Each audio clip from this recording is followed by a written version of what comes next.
Hey, welcome back to Enact Re. It's Sunday afternoon, and if you're like me, by 4 p.m., you might start feeling that subtle shift. The weekend, which felt so expansive just hours ago, begins to contract. You glance at the clock, and suddenly, it's like a timer has been set for Monday morning. This isn't just a vague feeling, it's a common experience many of us share. Why does this topic matter to you right now? Because if you're watching this, you're probably in that moment where the dread is starting to creep in, and you're looking for a way to ground yourself before the week takes over. You might be sitting there, trying to enjoy what's left of your Sunday, but your mind is already racing ahead to emails, meetings, or tasks piling up.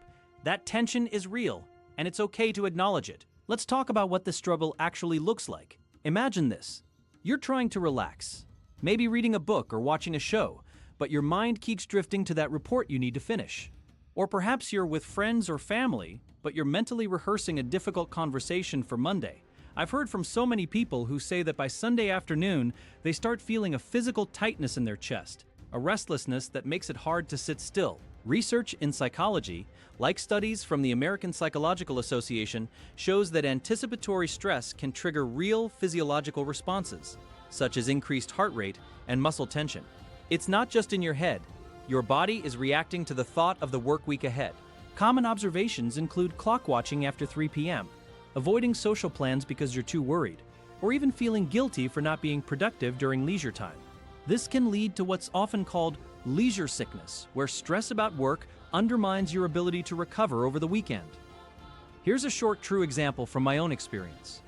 A while back, I noticed that every Sunday around 4 p.m., I'd get this sinking feeling. I'd end up scrolling through social media, comparing my weekend to others' seemingly perfect ones, which only amplified the anxiety.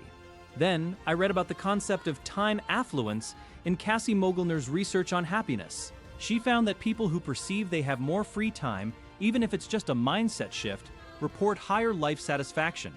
Inspired by this, I started experimenting with small changes, like dedicating Sunday afternoons to activities I genuinely enjoyed. No pressure, just pure leisure. It didn't eliminate the dread completely, but it gave me a sense of agency and made Sundays feel more expansive. Another real observation is from Gretchen Rubin's book, The Happiness Project, where she writes about her battle with Sunday blues and how scheduling fun activities on Sunday evenings helped her savor the weekend longer. Now, for some practical things you can actually do to combat this Sunday dread. First, practice grounding techniques. When you feel that anxiety building, take a moment to connect with your senses.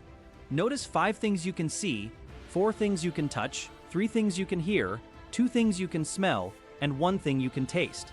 This is a simple mindfulness exercise that can bring you back to the present. Studies, such as those by Jon Kabat-Zinn on mindfulness-based stress reduction, have shown that this practice can reduce stress and improve emotional regulation by calming the nervous system. It's not about eliminating thoughts, but acknowledging them without judgment. Second, create a Sunday evening ritual that signals the end of leisure in a positive way.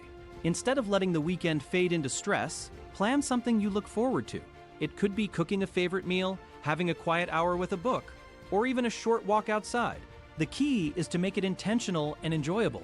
I've found that when I have a ritual, like brewing a cup of herbal tea and listening to calming music, it helps me transition mentally so Monday doesn't feel like a sudden jolt. Behavioral science suggests that rituals can provide a sense of control and continuity, which alleviates anxiety. Third, try a gentle weekend review on Sunday. Spend 15 to 20 minutes reflecting on what went well over the weekend and what you're grateful for. Then, jot down 3 priorities for the upcoming week. This isn't about making a long to-do list, it's about setting intentions. Writing things down can clarify thoughts and reduce anxiety by making tasks feel more manageable, as supported by research on cognitive behavioral techniques.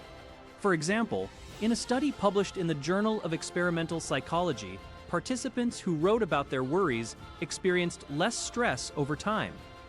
And remember, it's okay if some Sundays are harder than others. We're all human, and feeling this way doesn't mean you're failing at relaxation.